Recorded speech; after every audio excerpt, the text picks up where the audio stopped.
to the day after September 11th, which we call September 12th. And we're focused on a digital world town hall and a ripple effect. We're thankful for all those different communities that are joining us today. And we look forward to getting started. Today, we'll be focusing on a general update from the last week, which there is a lot of happenings and advancements that are finally taking place. And we look forward to reviewing those with you, and then general questions that folks might have. So we look forward to jumping into it. First off, we're thankful for those that are helping us. Looks like we do have Wally and Elle. I don't know that I saw Terrence, but grateful for all those folks that are there always. And Private Membership Association is what this is. Some call it PMA. With forward-looking statements that we will go through around reviewing basically a model of decentralization. And the connection points between decentralization is really a phone that connects to storage that enables a new type of model. So thank you for taking the time to join us. We do have multiple different, what's the right way to put it? There's different rooms that are online. You won't be able to hear one another, but if you do, when the question and answer starts, I'll let you know if there's questions from either one, just so we don't talk on each other. But thank you for taking the time to join us. The first most important thing that I'd like to review is what we went over yesterday, which is really the Hawaiian Nation and the standing up of this important part of the world. Let's go through and see if I can refresh this. The Hawaiian Nation is an organization that is really an ecosystem of a lot of Hawaiians that have looked at different things that have gone on, whether they're learning about it recently. I mean, a lot of the folks that I'm working with have a deep history in it, but some of the folks, it's something that's happened within the last 10, 15, 20 years that their eyes have been open to history. A lot of history has been just kind of scuttled, so to speak, over the years, but I'm grateful for the opportunity to be associated with such powerful and important, humble people that understand that we can govern ourselves and we can ask questions in the centralized systems and hold individuals or organizations or bodies accountable. So we're grateful for those that have asked questions. I felt like a large portion of my life I was just an individual that didn't just go with the norm, but asked a lot of questions and tried to understand what was going on and tried to evaluate if that actually felt right. And I remember one of the big things, at least in my life, was I remember my wife coming home after we had our first child, and she had done the same thing where she was questioning whether or not vaccinations were right. Now, this was in the 90s, 1998 specifically. And I feel like ever since then, an understanding of things have just started unfolding, line upon line, precept upon precept. And as we continue to do it, it's not just, was it vaccines or was it things that they would put in water or different systems? And this is not about anti-establishment or anti-government. It's about logic. It's about simple natural things that are put on earth that's either good for man/woman or not. And maybe it's a concoction that humanity puts together and then whether it's intravenously injects it or not. And again, this isn't a vaccination topic either, but that's kind of where our journey started. Don't get me wrong, it started way earlier than that for me personally, but these individuals that are here in Hawaii, they've been living this way from day one, at least from everything that I've understood. They too have been connected to not only the earth, but to their creator, our creator, and ask questions around what's right and what's wrong. And I've had an opportunity to connect with a gentleman named Wilmont, and he was one of the third or fourth people that I was introduced, and just an amazing soul, an amazing example, an amazing heart, amazing father, amazing husband, a real solid example to me as an individual. I wouldn't say a fatherly figure, but in many ways he is, but he's more of a brother and someone that I will always look up to for the rest of my days.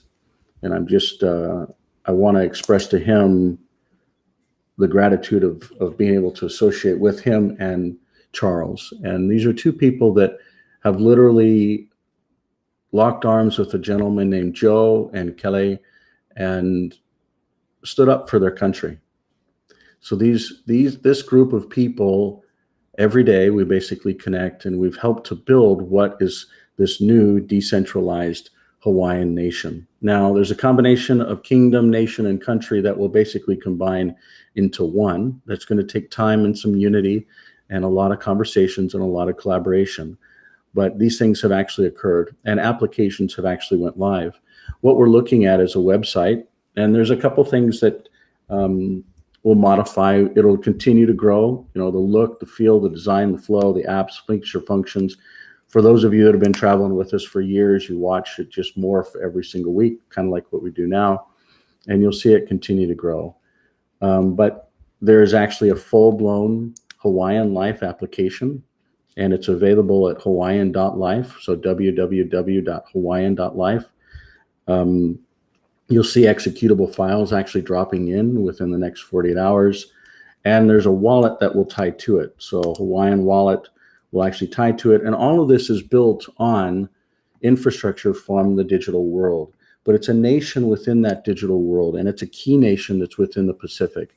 For those of you that knew, we were focused in on nations that were out in the Pacific, but when we built this map, it was after we'd come to Hawaii and met with Joe and Kelly and a couple others and didn't feel the sense of urgency. Now we feel the sense of urgency in some very significant, serious ways. And it's wonderful to see others seeing not just, and a lady explained this to me yesterday, aloha is not just love, it's actions. It's acting and doing something, but it's doing it in the right spirit, with spirit. And that's something that I can honestly say that these individuals absolutely have. So what we've rolled out, particularly with Wilmot, it started yesterday, was a birth certificate. The ability for an individual to actually create a birth certificate. Let's see if I've got one of them up. Well, it wouldn't be appropriate for me to share in this online forum, but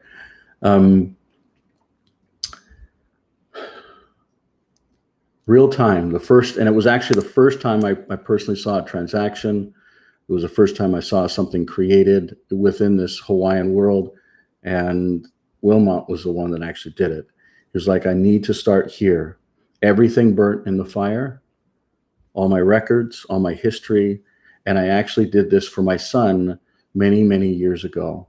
So this is something that I believe that Wilmot was actually prepared for, because he was one of those fathers that said, why is it that I go to a state that's in the United States of America as Americans?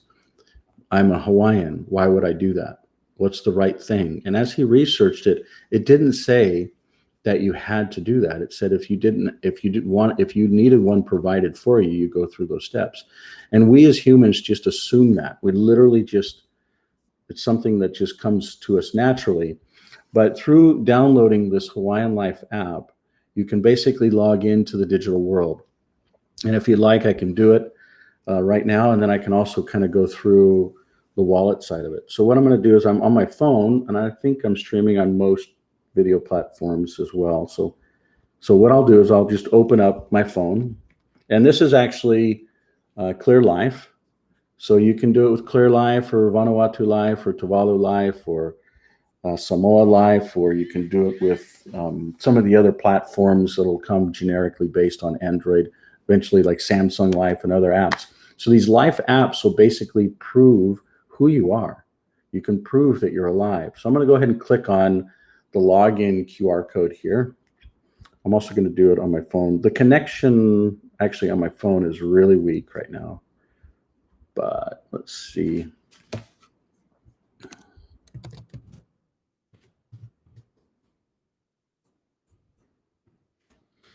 I'm going to go ahead and scan this real quick. So it logged me in successfully on my phone, and now I'm logged in to this interface. So this interface is basically the services that the Hawaiian Nation wants to deploy. So you can do the same types of things that you're used to, whether it's creating a company, whether it's creating a council. And the Hawaiian Nation has their own councils, and it's up to them to create what they want. and to join what they want, to have disputes, to get married, to get a driver's license, to register different vehicles or boats or utilities, etc., and then also to get a birth certificate. So you'll kind of see different certificates that are created within this ecosystem and how they relate. So you'll also know that the identity here to get cryptographically proven, it comes the same way. So if you're actually creating one, it would be the same type of process that you're already used to with the scan. So that validates from a third party that you basically, that key is a derived key from my private master key that basically creates that birth certificate for you. So this is very advanced. Let me see if I can find one. Actually, maybe I can go back. I'll go back and show you one of the examples. So this is not a real certificate here, but you can kind of see what they would actually look like. So it's got the cryptographic key that, again, is a derived key from the private master key. It's got a particular individual's name. And then what's really unique about this and important is it actually has an understanding of who created it. And if it's a parent creating it for a child, those keys can basically be passed down. So I don't know if you saw in the video feed here, but I've got like an individual with their family. And remember, true and correct principles is around a life cycle. So as we're young, or as parents have children that are young, as they're growing up, they're teaching them, or hopefully teaching them, true and correct principles, and then letting them go and govern themselves. And that is really a true order of life. But then the other side of it is us parents end up needing the same type of help as our lives go on and the kids mature, and then we pass on. So there's this baton that's handed back to the next generation, and then that'll continue to go back through generations of time. It's also building a form of a genealogical system. So imagine in this new Hawaiian ecosystem where you have, and this is a whole nother level here, where you have things that you can basically do. So maybe you're building value, maybe you're gaining knowledge, maybe you have assets, but then you go through a process of passing on. And a lot of things that happen, there's a counterbalance between an individual and what they do in progression and assets and growth in life versus a country or a state or even a county. So in some ways, like the counties are responsible for elements of identification. Some say it's a state responsibility, like with the driver's license, but then they tie that and counterbalance that. Like for instance, voting. You would come and actually vote at a county level, but you'd have an ID from a state that would validate for the county. Now, does that work across country? Does that work in different states? By the way, I'll do a question and answer real fast. Let's see how many people know the answer to this. Now, don't Google or DuckDuckGo this. How many states are in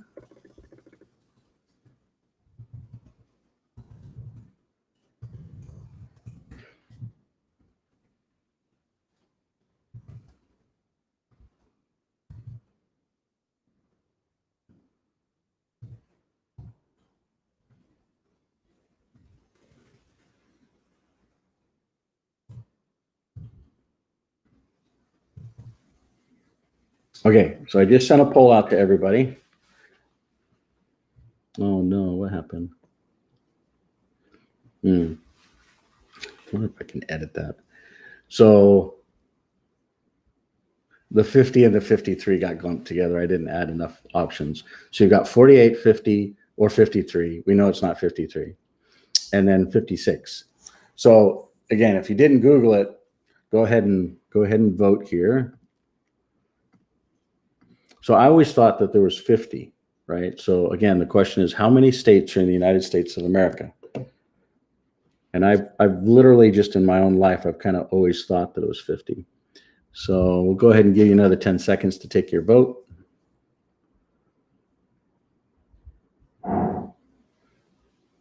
5 seconds. And now we'll go ahead and lock it down. So 48 was 40%.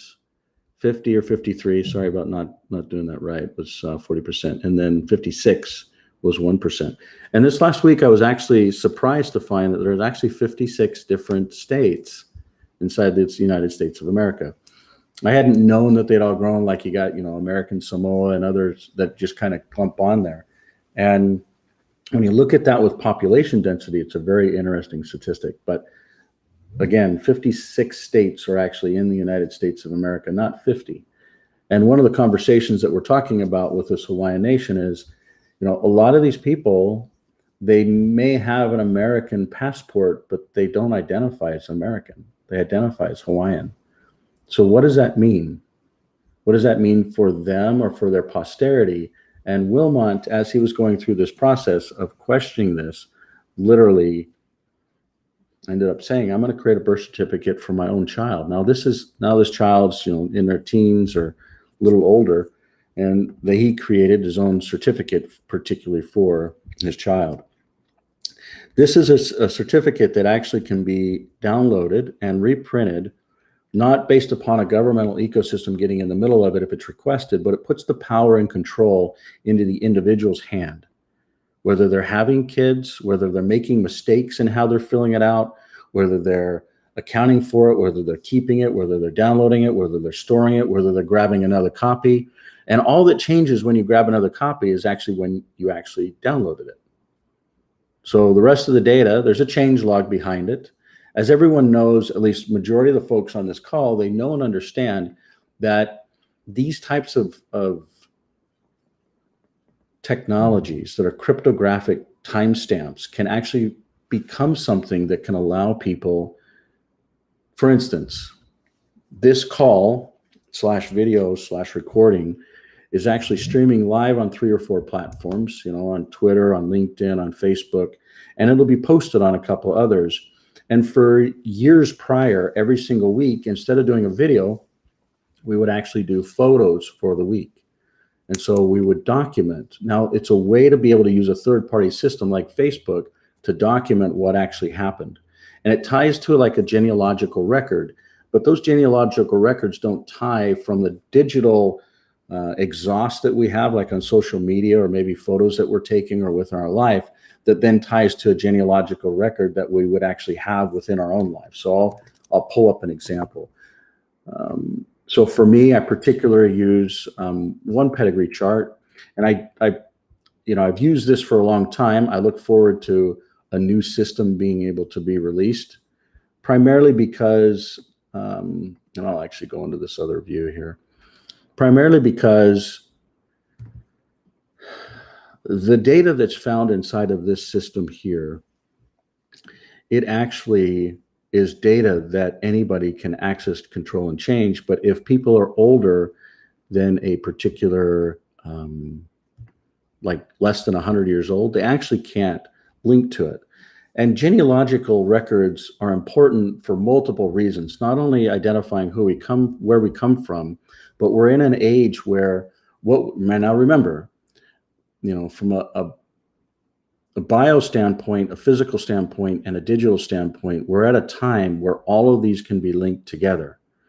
And so we can take MIPS from DNA samples. Now, DNA sample is the same thing that you're taking when you're taking a test. Hopefully you're not taking tests, but if you're taking antigen tests, or if you're taking any kind of PCR test, those are basically MIPS that they do the same tests, even deeper tests. Like you can get it from just a swab, a PGX test on the swab of your cheek. And not only can it tell you, your DNA MIPS, where you're from, but it can also tell you what you have propensities for within society. So maybe it's a chemical, maybe it's a pharmaceutical, maybe it's, some type of a natural thing that we can put into our bodies. But when we figure out what they are, we can actually link them to see if you have a propensity for them or against them. When we layer that on genealogical systems, it's very important, because you got to think about it not looking back like what I've done here.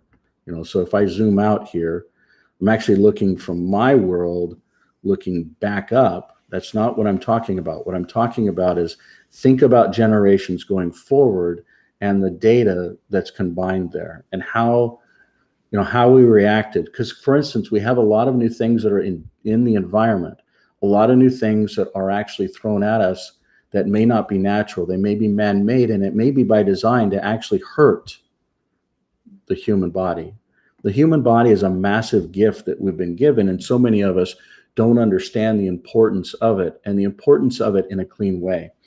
As we're at September 12th, and we're about a month away from a lot more lockdowns. I don't know if you saw the press secretary for the Mr. Biden, where they talked about how he's going to start wearing a mask again and being an example of social distancing and separating from physical touch and things like that.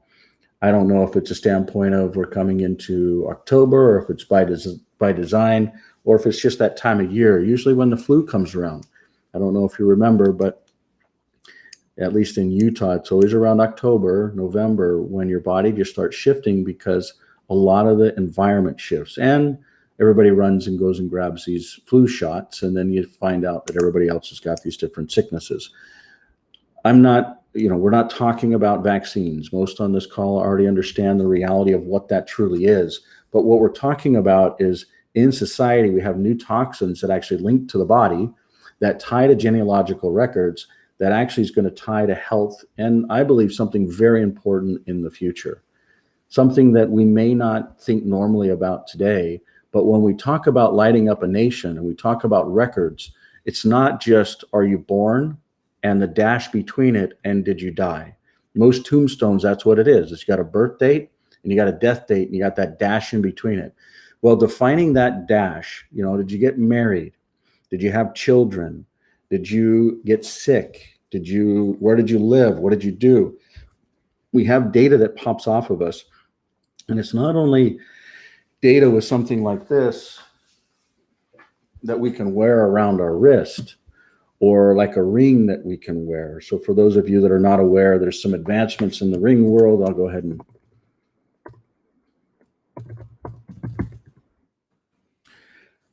if you haven't seen this ring, this is a very interesting advancement from some people that I not only respect but love. I'm not saying that the technology is something that we should all fall in love with, but the individuals and development ecosystems behind it is definitely a part of the future. Now, for many of you, we've talked and alluded to these types of technologies, but ultimately they will become very reality, right in front and center. Why? Because a lot of the conversations we're going to talk about in the future is not just about around a score. Maybe it's a credit score, maybe it's a reputation score, maybe it's the counterbalance between the two. And for those of you that it may be new and don't understand what we're really talking about, we're talking about centralization versus decentralization. And the credit score, or social score, or carbon score, however you want to call it, is a centralized management number versus a decentralized number where you build a reputation. And that's what we're talking about, decentralization versus centralization. And there's different types of data collection points that will come up and out in the world. And this is one of the most advanced ones that you'll ever see. If you've heard of the Oura Ring, that is just the start of what this ring will actually do. It doesn't even hold a comparison to the capabilities of what this ring can do. And for those that have been following us for at least 3-4 years, we talked about this long ago, but to the point where this will actually advance in the health world so that the identity world can actually start coming together. So that dash that happens in between here that you're not seeing, we look forward to building and plugging in. So what you're seeing is kind of a feature set roadmap of where things actually can come together for the future of humanity. And it's not, why would we talk about ID and records for health and marriage and death and companies and assets and councils and disputes and voting and all of these different things? Also ties to, driver's licenses and license plates and registration. Why would we talk about something, by the way, this is something that many folks have not seen, this vehicle registration that may be new to many.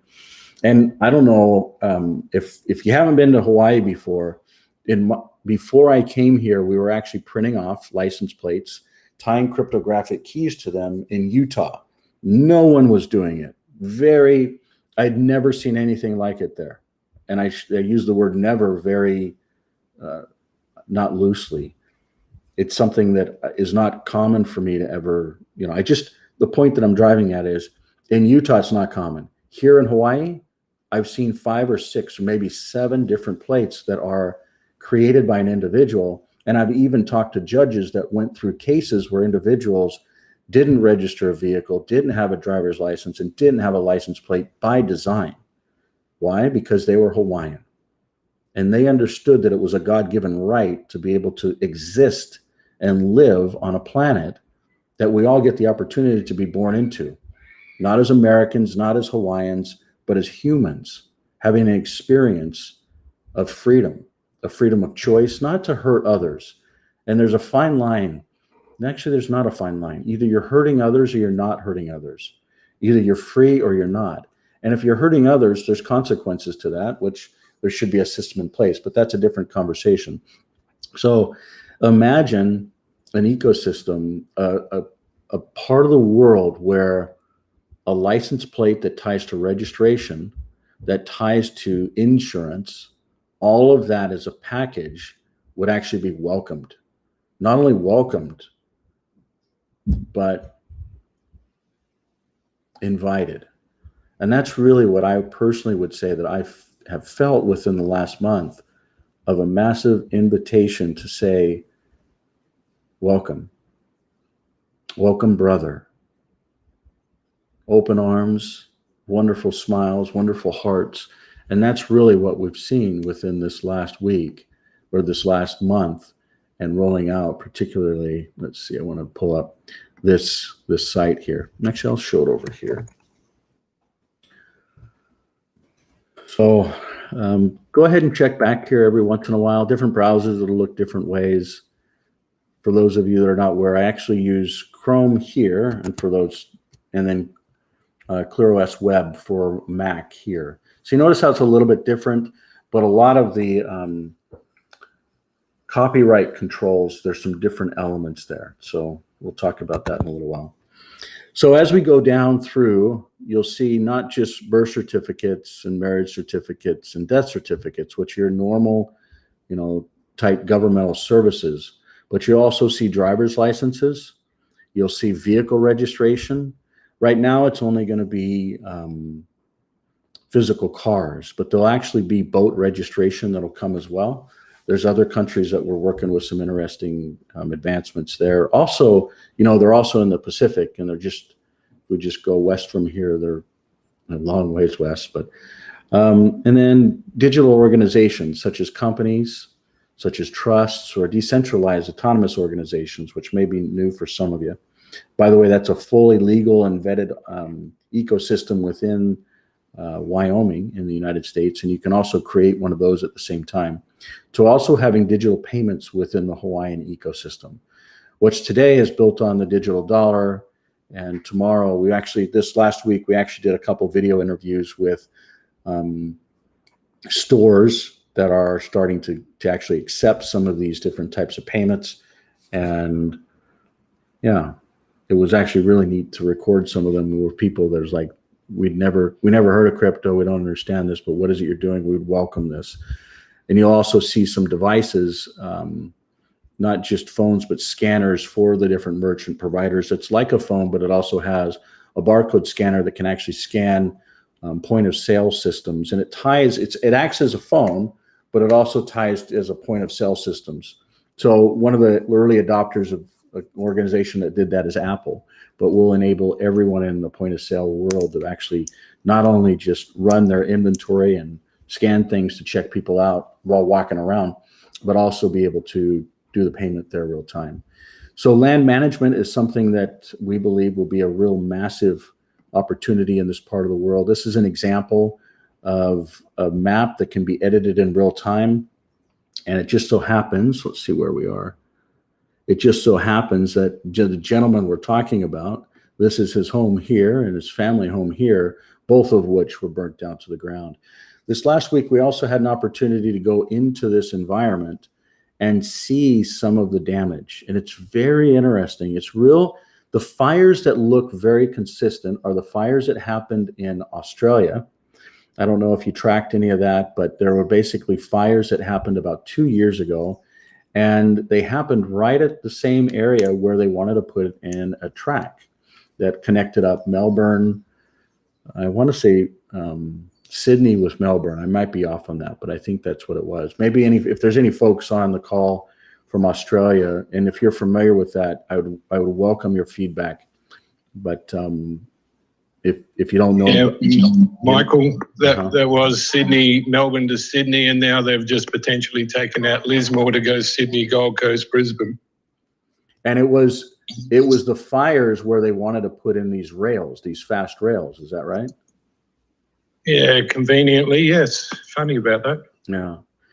So, on one hand, it's disheartening and sickening, but on the other hand, it's very eye-opening to tell, because then you go over to California, and in Paradise, which is a city there, same type of fires. I don't know what the drivers were there. I don't know the history. I haven't dug into that. If anybody knows about that, maybe they can chime in there as well. But I do know in Australia, that was the first one that I personally started researching, not because I invested the time to do it, but because people would come to me and say, Mike, were you aware of this? And what was interesting, and this is actually a negative thing, but there's a plan for those of you that were aware of it. There's a plan for these new types of homes, and these homes are actually, and we were doing this well before the Hawaii fire in Lahaina happened.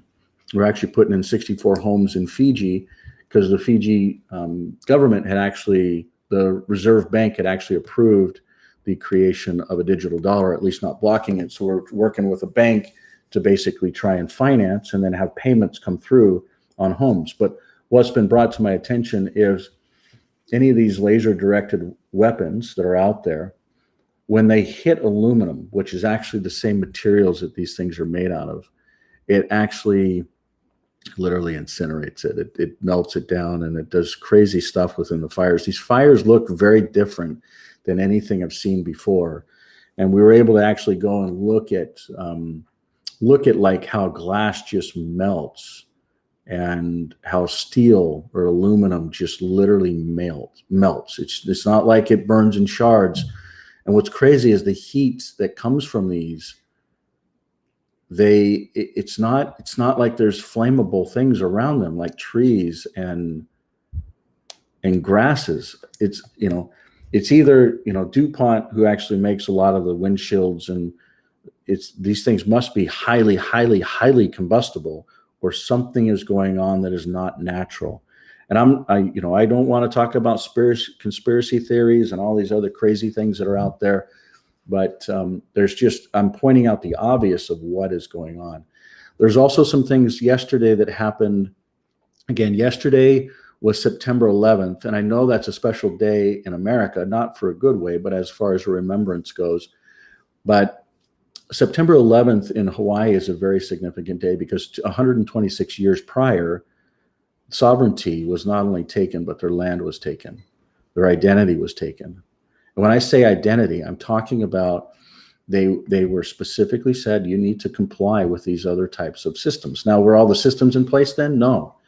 But can you imagine if you go back to the 1800s compared to now on how things have advanced? And then think about, some people said that everything's been invented that's already going to be invented by like 1920.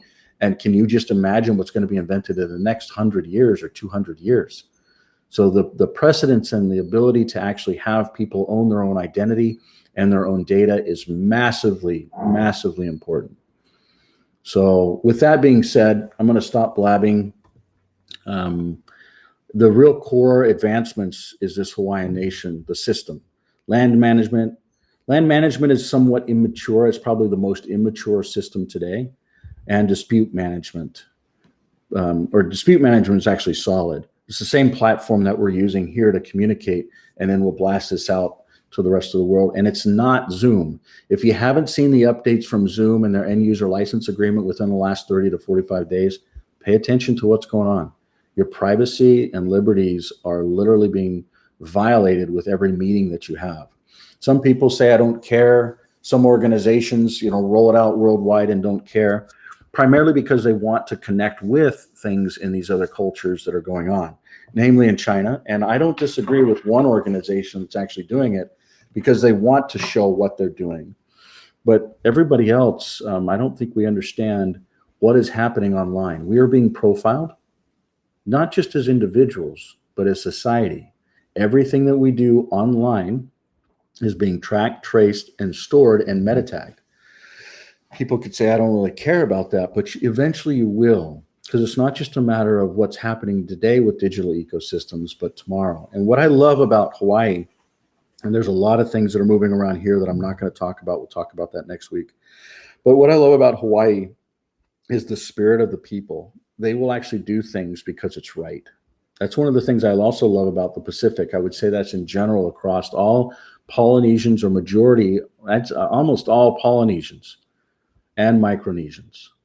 Their hearts are aligned in such a way where they'll do the right thing. I would say more times with Polynesians and Micronesians, but all the Pacific is an environment that really aligns folks. And when we're talking about Hawaii, it's a real core hub and ecosystem of the Pacific. So and for those that are not aware and don't understand, Hawaii is actually the name of the big island. Maui is the name of another island, that's particularly the one that I'm currently on today. Oahu is the current capital and has the most population, and Kauai has the least population and what they call kind of the Garden Island. But you have these different islands, and in this ecosystem, they may be looked at as states, they may not be, but these are the services that basically will be rolled out. So Hawaiian life, dispute management and resolution, land management and resolution, which we have a lot of work on, or land management, marriage, reputation, organizations, payments, health, wallet, fiat card, which ties to some of the banking, which we're working on currently. Tax, there's today, with the body of small folks, namely the council that we had yesterday to get this all kicked off was just 15 individuals physically together. Now, we have more than that within the 3 different groups that we currently have on this call today, but you can imagine how it can snowball from that. And then how councils, so these are 3 draft councils, so a governing council, a finance council, and a brand council, how they can actually start spinning up other councils that can then have policy that gets created and voted on, and then service providers that deliver that. It's really a simple model where the councils can enable services from service providers to be delivered and managed, instead of having, a king or a prime minister or a president that gets in the middle of it, to really have to have, a House, a Senate, and a Congress that then try and say and decipher, oh, they said to do this, so let's create a House bill for this. So let's, so it's really a very simple ecosystem. And when you understand voting from a cryptography standpoint, there's no voting system out there that humanity has that is more secure, including paper ballots. So what's mind-boggling is I would go with the Clay Clark show to different states, and Mike, what's his name? Michael, who am I thinking of here, folks? He's a General Flynn. Michael Flynn. Yeah, thank you. I love you, just already know. So Michael Flynn, and by the way, his son and his wife are absolutely amazing people, amazing folks. But the thing I always talked about Michael with was he's always pushing this paper ballot, and I said, no, it's got to be technology. And a lot of the prior generation are just so scared of technology. But what's eye-opening to me is you would think in the middle of the Pacific, with indigenous ecosystems and communities that are native here, you would think that that's not being embraced. But don't get me wrong, there's been some people, I remember one that was just like, it's never going to happen, it's all corrupt and it's all hackable. But my eyes are open to people that actually really, they're using it. They're running their lives on it. There's even a gentleman on this call, and he would say he's terrible at it. But Charles, I'm very impressed with what you do with technology, and you've come a very long way. As most of the other people in these other ecosystems, you know how hard it is to go from an Apple system all the way over to a clear phone. And that is not easy, but he's doing it. Many others are doing it. And I applaud the ecosystem within true Hawaiians. They will stand up for truth. They will stand up for what's right. And we will be there to support them all along the way, because technology is really the first phase of taking your identity back. And then it's going to be another conversation around what's next and what's to follow after that. But I'm going to stop talking. Any questions, comments, feedback, any of the rooms, go ahead and blurt it out, and we'll just go ahead and see who gets there first. So I know when I say that, everybody just doesn't do anything, but we don't have much time, so please go ahead. Well, I want to appreciate Mike for showing us all that he has, and Mike, it was fascinating and mind-boggling and scary at the same time. You're welcome, Charles. We're grateful for the opportunity to serve you and your family and all Hawaiians. We are here to love and to support as you want us. And that's one thing that's been eye-opening for me is, there's been numerous groups of folks that have actually come over from Utah.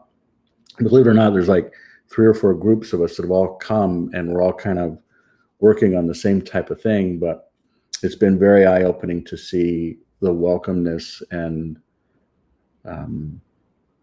I can only imagine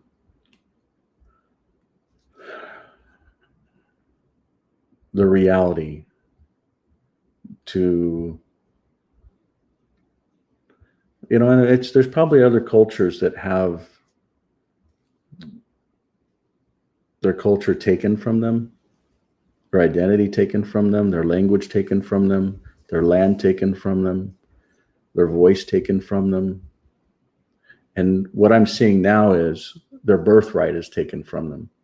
And that's what I would say is the biggest advancement that we have seen. I'm going to see if I actually have this file. Well,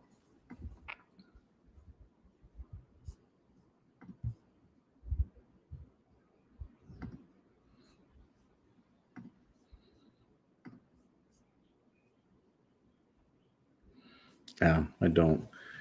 But Wilmont, I don't know if he's on the call, but for him to be able to get his identity back and to create his first birth certificate, that was pretty powerful. So this is a man who created a birth certificate for his son. His was created for him, and it burnt up in the fire. When he went to go and get it recreated from the state, they didn't give him a copy of his original birth certificate. They had modified some things, and a pure Hawaiian basically turned into a Caucasian Japanese. And if you look at him, you'll know that's not the case at all.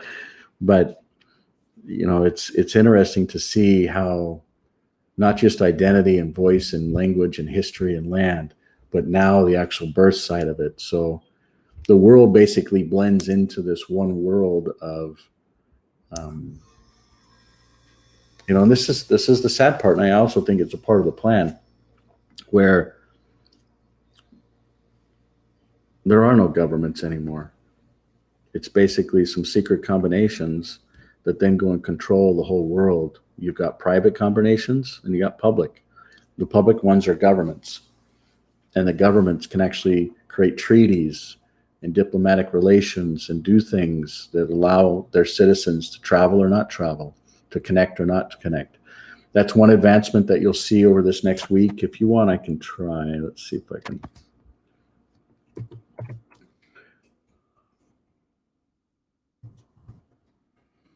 While I pull this up, any other questions or thoughts or feedback? Any advancements that you're seeing in your side of the world? Michael, I was just wondering, are you still doing the Reawaken tour at all with Lake Park? I'm not right now. No, we did have an interview with him this last week, but I personally wasn't on it. So, but I did send him a message. And why do you ask? Or is it coming to your part of the world next? No, that's how I got to know you when you came to Phoenix. Yeah. It was like January of 21. Yeah, that's exactly. That was a really good ecosystem. Thanks for staying in touch and signing in every week. I appreciate it. Yeah, no, the last one that we connected on was Vegas, and I was already into the Pacific. I've been in the Pacific for this year. There's only twice that I've been back to Utah for some kids events and things they needed for. But me and most of my family's been in the Pacific. Right now, they're not. But so I'm not doing those events currently. But this is what I was talking about with some of the treaties that have been signed. So if you really understand what's happening, in 1846, there's a treaty with the Hawaiian Kingdom and Denmark, and then Hamburg and Great Britain, Sweden, Norway, Tahiti, Belgium, Luxembourg, the Netherlands, Italy, Spain, Russia, Japan, Wales, Austria, United States, Germany, Portugal, Samoa. Hi, Mike. Hello. Hi, I'm Mara from Australia. Hi, Myra. I thought I'd just chime in and let you know what's happening here in the way of treaties, and I'm not sure if other people in other parts of the world are aware of the voice referendum that's being rolled out here currently, which is to do with basically dragging the First Nations people of this country into a treaty. Firstly, they need to be recognised in our constitution, but basically anyone who's prepared to vote yes for this is fairly unaware that the lack of treaty in this country is actually the only thing saving us from having all of our land rights completely stripped, whether black or white. Yeah, so it's very interesting times here at the moment too. That's interesting that you're saying that, because that's a similar thing that's happening. What they do is they just water down, they divide and separate which they think are laymen and ignorant people. But I'll tell you what, the Hawaiians will not stand for it. They are not ignorant, they are not stupid. They have been kind for a very long time, and they're ready to stand up. And what there's a lot of movement in the no camp at the moment, and it's great to see that a lot of conversation is happening around the truth around what this entails, and that our government is being very closed booked around what actually will be incorporated as part of this if it goes through.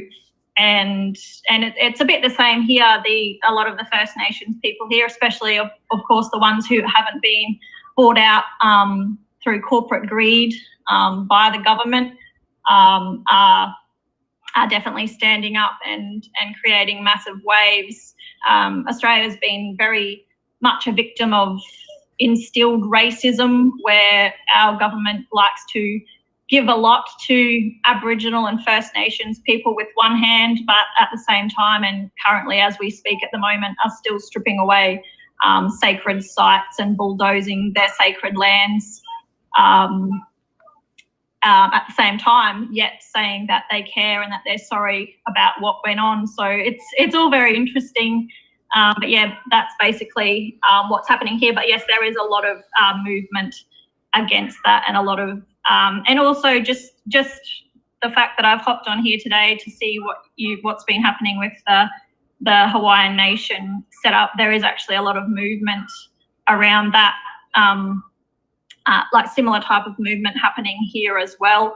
And the other thing I just wanted to say is that we're in a very precarious position with the voting of this type of thing, because as you would know, we have a lot of, I guess you'd say, rigged voting that goes on in this country, as well as with a lot of others. But what better way to wake people up when the government's saying that you can't excavate your land more than 50 centimetres deep unless you have a an Aboriginal person come in to give you a permit and oversee the project. It's going to be very interesting moving forward.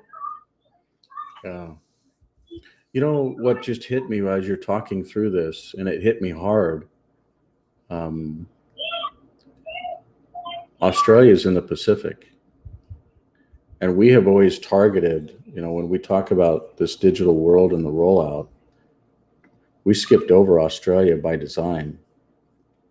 We skipped over Australia by design because look at this. Look at this map. So we skipped over Hawaii because we went there and they weren't ready. Now we're back and they're ready. By the way, Wally, can you create or remind me to create a task for Hawaii to be added to this map? Not Hawaii, but the Hawaiian nation. There's a difference between Hawaii and the Hawaiian nation. And the world will know the difference between Hawaiians and Americans within the next decade, if not sooner. But what the aha that just hit me was Australia, and like you can even see New Zealand's here. I don't know if Billy's on the call, but Aotearoa has Polynesian bloodlines in a very big way, and they'll do what's right. But if there were to be an Australian nation that would stand up like this, do you think that, for those that are on the call from Australia, please give me your feedback. Do you think that there could actually be a movement that's real where you can actually get a health card? So for those that aren't aware of what we were doing with inoculation cards, it's not a vaccination card.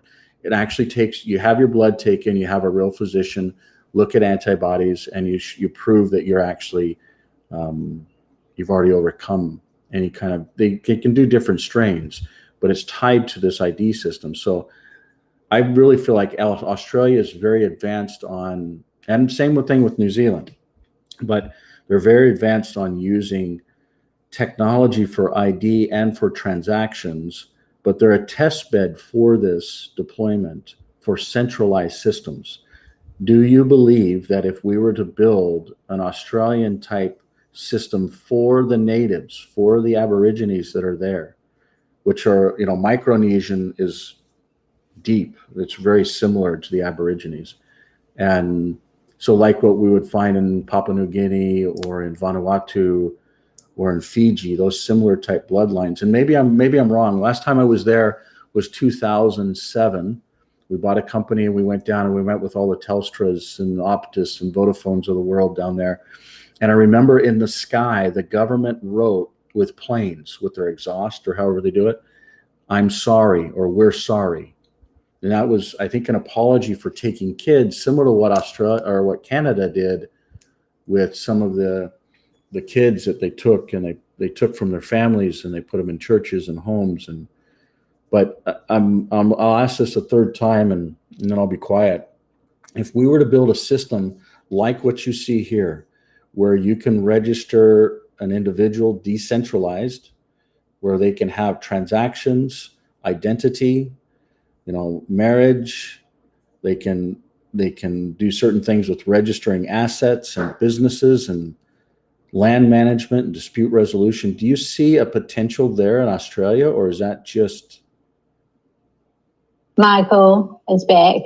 Hey, I do see a potential with this, but what it's going to take is a lot of culture change, a lot of understanding about system changes in terms of like decentralization and blockchain. And then it takes a lot of change with the individual as well to even adopt a system like this. When I've spoken to people about this system, actually what you're saying, and what I find is they just don't trust anyone. People have a hard time to trust people. Yeah.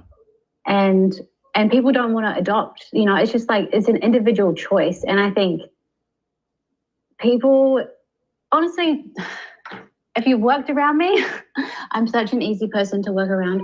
And if you don't want to do something, don't do it. If you don't like what somebody else is doing, like these people in government are talking about your land, Aborigines don't need permission from anyone.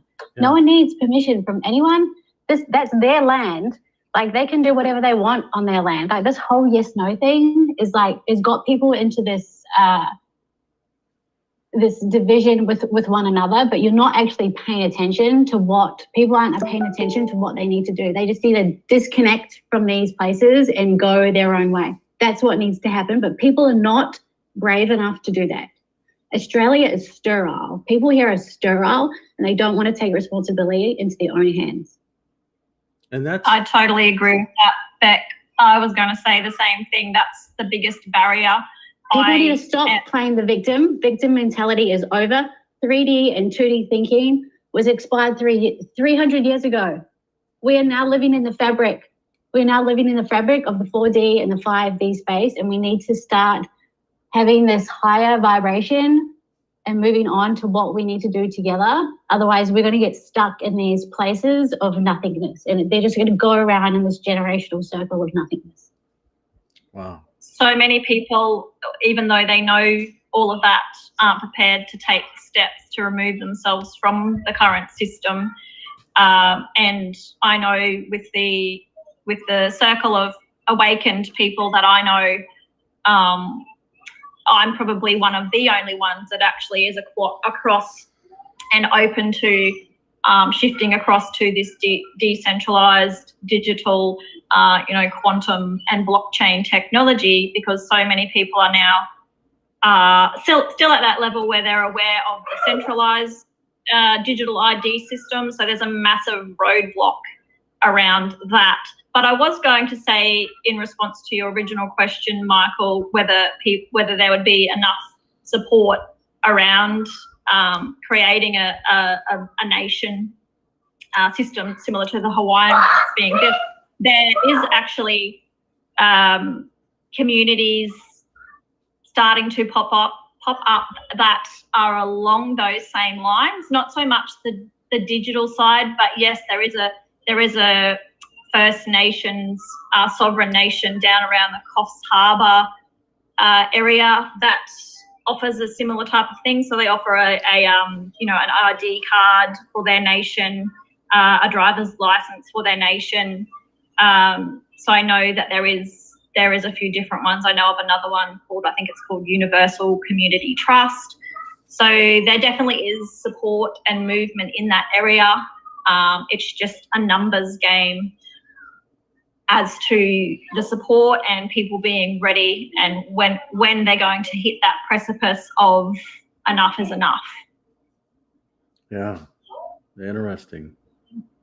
I remember when we did due diligence in 2011, there were 3 different parts of the world that actually had some ecosystems that were independent. One was over in Europe, I won't be specific. One was in New Zealand, and one was in Australia that was a separate part of Australia. I remember the word was something around hut. There was a community that had just separated and said, we're just not a part of that Australia. We're just not. We're not in your taxing systems. We're not using your roads. We're not using your utilities. Leave us alone. And it was a long word, but fair hut or something like that was what it was. Yeah, I think it might be in Western Australia. Yeah, that's right. And the hut. Yeah, exactly. And I think it was like where Quigley Down Under or something like that was. I don't know Australia other than like Sydney and Melbourne and the Gold Coast. So. But think about that, because I know there's a lot, Australia, when we looked at how many, the percentage of adoption of some of the decentralized phones, the initial ones went down there.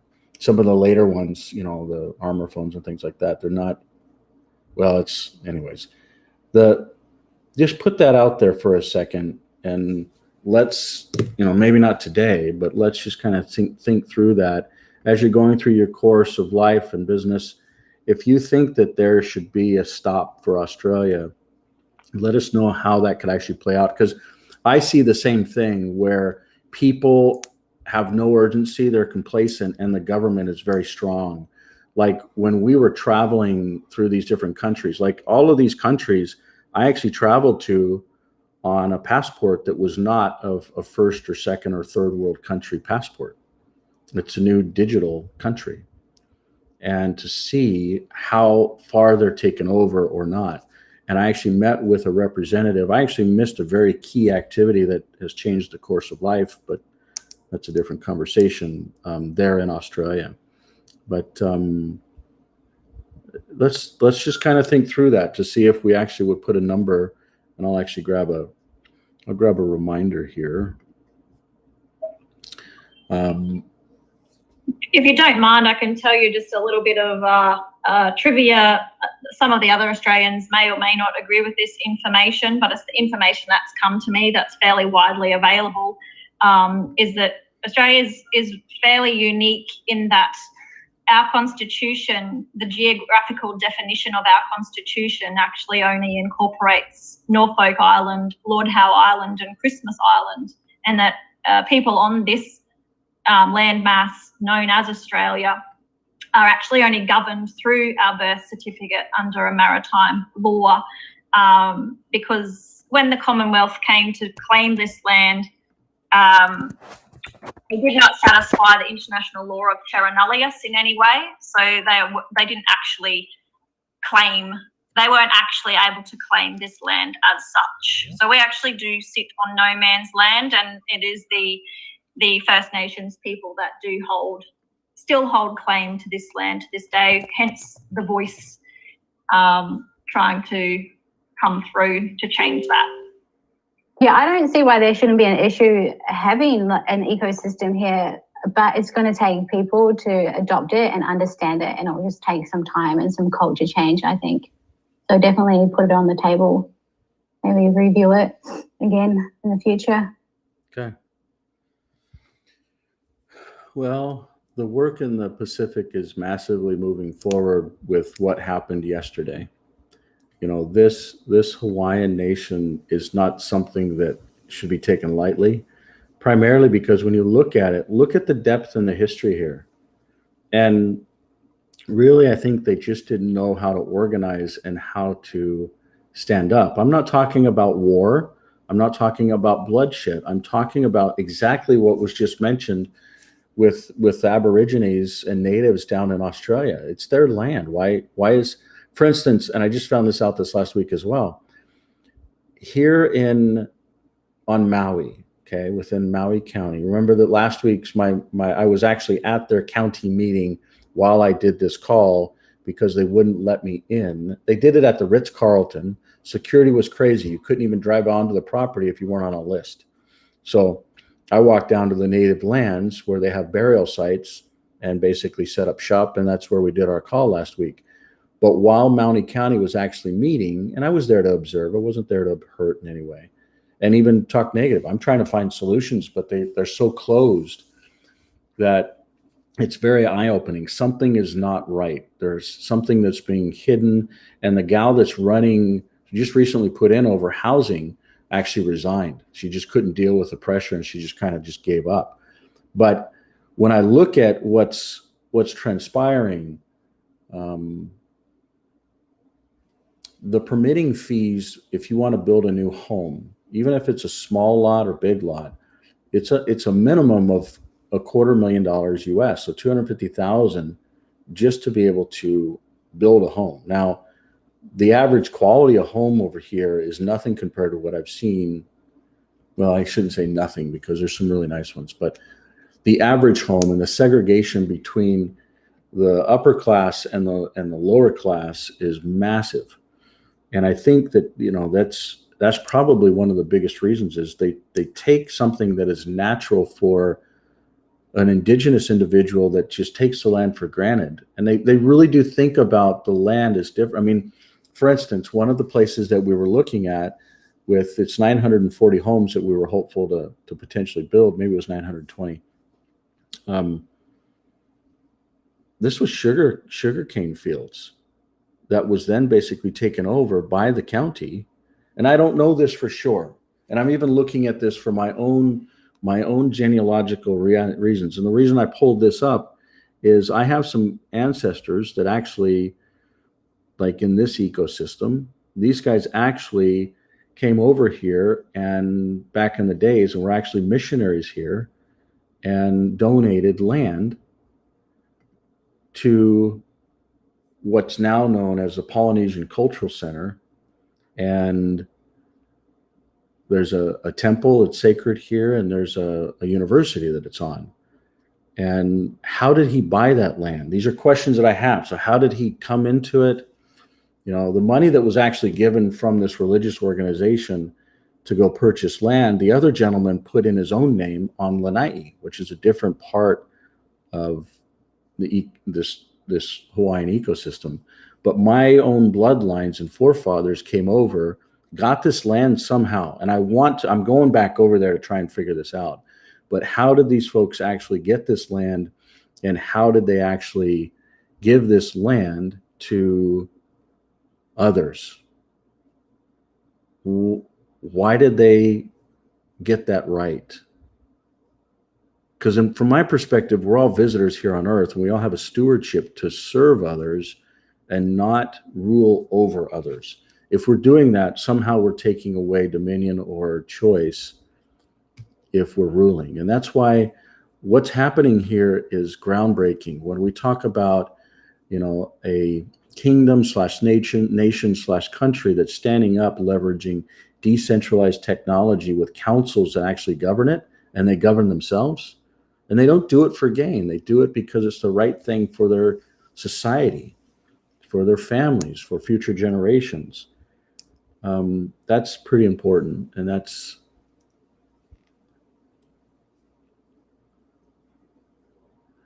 it's neat to see it all snap into place. It's not a lot of hard work.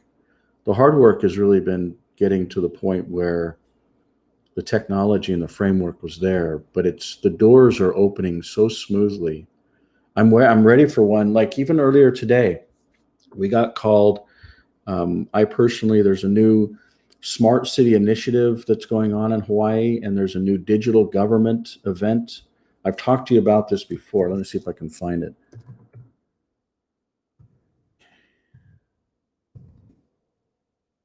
This digital government summit that's coming up, it's actually the 25th. For those of you that are aware, if you remember, I've already talked about this event. If you remember, what I talked about was I was going to this event, then someone heard this podcast or whatever you want to call what we're doing here, like 3 or 4 weeks ago, and they reached out to me the following day and said, based upon what I was saying on this podcast, they didn't want me to show up. And then come to find out, even earlier today, they requested my slides and all these other things. They want me to keynote the identity. So let's see if we see this here. I'll show you all the way at the end of this thing. So this is the agenda right here. The importance of identity and access management for government. So I'm actually— That's good. That's good. I'm giving the keynote speech, and it's on this topic. Yeah, that's good. I've seen the future designs of like 5G and 6G and how they're going to work with artificial intelligence and machine learning.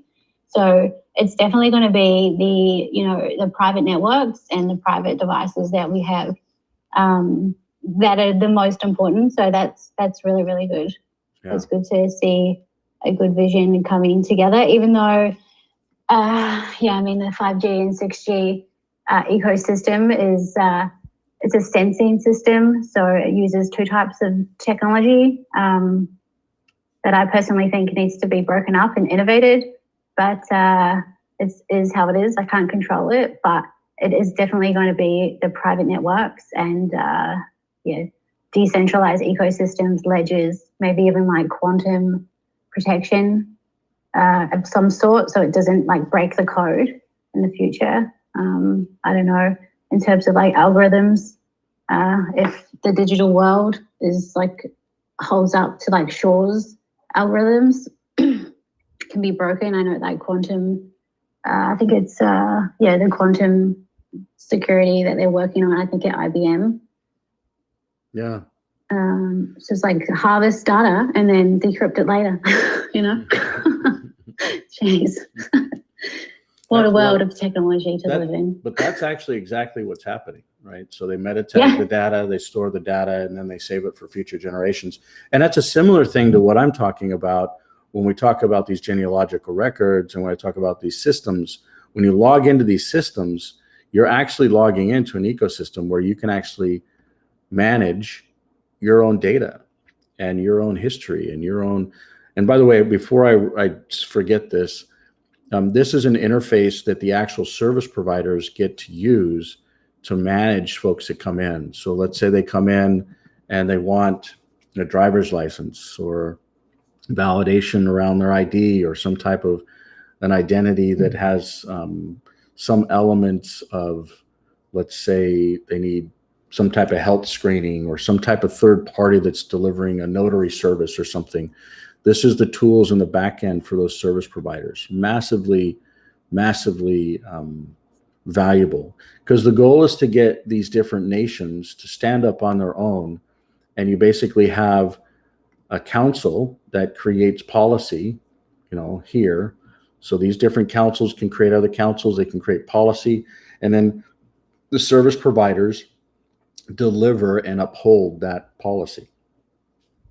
So that's really the way for a society to be able to govern itself independent of third parties per se. So yeah, that makes sense. It's really a true. Oh, the only thing in between it is the people that are either terrified or scared or don't understand or they're uneducated. So I actually, might need to tread a little bit lightly on people. No, you're exactly right. You're exactly right. Well, any other thoughts or any other things that people are seeing or feeling or bringing up? I know there's a lot moving around out there today, and it's this last week. So is there any other topics that anyone thinks is important? Michael, have you heard about New Mexico? No. What's going on? The New Mexico governor decided to suspend the First and Second Amendment because of a health concern. That's the amendment to carry guns, right? Yep, guns and free speech. What's going on? I don't think that's going to go over well, even in a mild state like New Mexico. Yeah, even though it's a Democrat-leaning state, the sheriffs are saying that they're not going to arrest people. The attorney general said they're not going to prosecute. So there's a lot of backlash, even with other Democrats, like Ted Lieu, who said, he believes in gun control, but this is not good. Wow. So there's some backlash. Wow.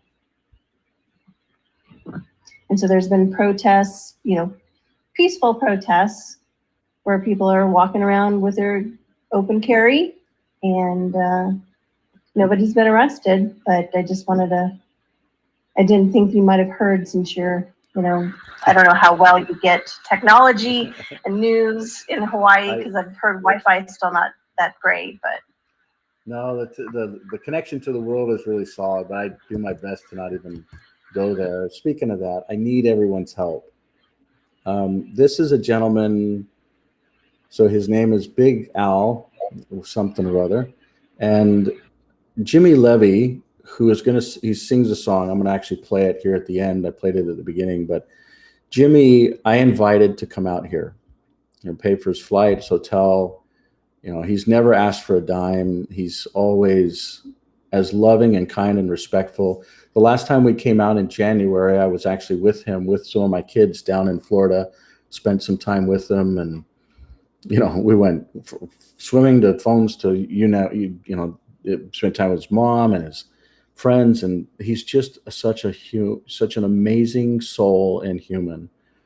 And he was willing to come out here, and someone, speaking of a peaceful protest, this wasn't what we were doing. So what we were doing was the digital nation stuff, but they linked this peaceful protest to Jimmy because Jimmy said, hey, this is coming up. And he had written the song.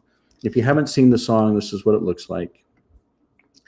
But there were comments that were made that were very hurtful for him. You have to understand, and if you listen to his songs, he actually writes all of his own lyrics. he's got one of the most humble hearts I've ever seen, and he's willing to actually stand up for truth and what's right. He walked away from almost a $10 million Columbia record deal after being on America's Most Talented. And he did what was right because he saw the evilness within Hollywood. He was like, I can't do this. I can't be a part of this. And the songs that he sings are divinely inspired. But he ended up the night before canceling. He sent me a message and says, Mike, I had a bad dream and I can't do this. So he didn't come. And it's because 100%, at least, the dream was spurred because of this, but it was because of this post. Now I'm going to put this post inside of the chats here. And I would appreciate it. I actually just made a post. So I put the link in here, and then I'm going to go find let's see if I can find even my post. I don't even know if mine will show up. Oh, there it is. Cool. Now, I don't know this guy, but I had basically said, let's see if I can find it. Said this to him. I'll have it read while I'm copying and pasting this. Big Al, you are very wrong. Jimmy was invited by the brother of Willie K, https://williek.com/ who lost his home and school. He teaches at in the Lahaina in the fires. He wanted to not only sing with Jimmy, but also help rebuild a future for Hawaiians that would enable them to be free and sovereign for future generations. Will Makohaiwali is a well-respected Kumu teacher of Hawaiian studies. He taught hundreds of students at King Kamehameha, the third elementary school, which was destroyed by the fire. He also lost everything in the fire. So you can read the rest of the text, but what I would appreciate it if you would come on here and you would cut lovingly, not in a negative way, but if you would help the negative comments that are on here to get set straight. Because a lot of people just read something and they just continue that chain on. And sometimes it gets twisted and the message isn't accurate. But this was, this was not the event that we did with the digital ecosystems in the Hawaiian nation, but it was an event that was coming up at the same time and that he did promote. So, but there was nothing around negativity and not being welcomed or not being invited. So anyways, I'll just throw that out there for those that want to help. Hopefully there's a day where I get to meet this Big Al and just trying to understand why he would feel this way and figure out a way that we can help communicate to him, not just what Jimmy's doing, but what this Hawaiian nation can do for him and for future generations. So I appreciate any kind of support there. Any other thoughts or comments? Feedback, recommendations, guidance, warning signs, prayers, anything?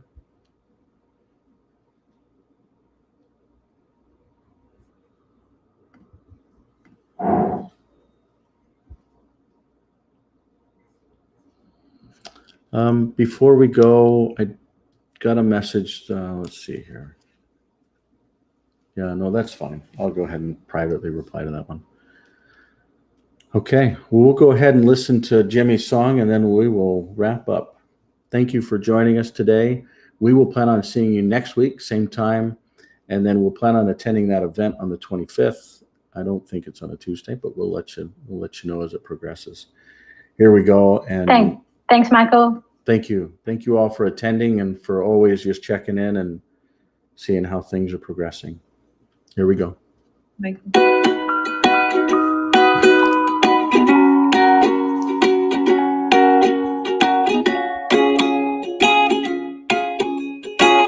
Tears in my eyes, so where do I start?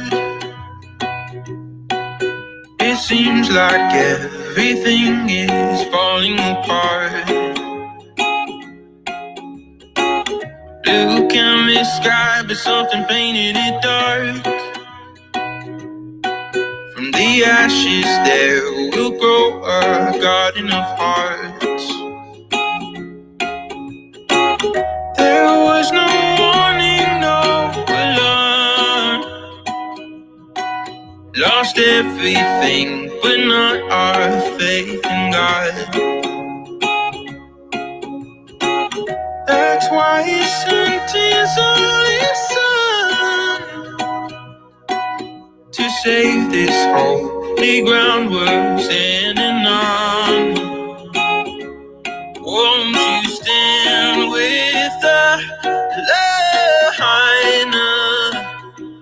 Oh, Hannah, a million tears for you. Won't you stand with the line? Oh, Hannah, till the skies are blue. Something just ain't right, the way they covered their own. Feel like they wanted this land all along. You put a dollar sign on everything we owe. Oh, Mr. Greed, just know you reap what you sow. Won't you stand with the line? Oh, Hannah, a million tears for you. Won't you stand with the line? Oh, Hannah, till the skies are blue. Whoa.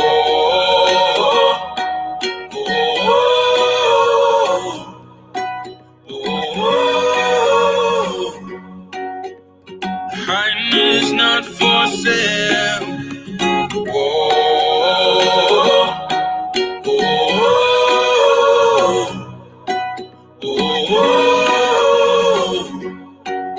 Whoa, save the cake.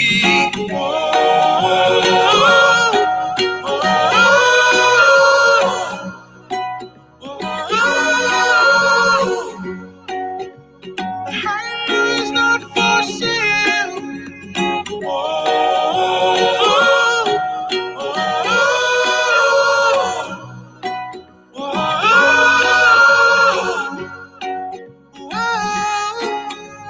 Save the cake with the Lahaina. Oh, Hannah, a million tears for you. Won't you stand with the Lahaina? Oh, Hannah, until the skies are blue. Much love, everybody. Bye-bye.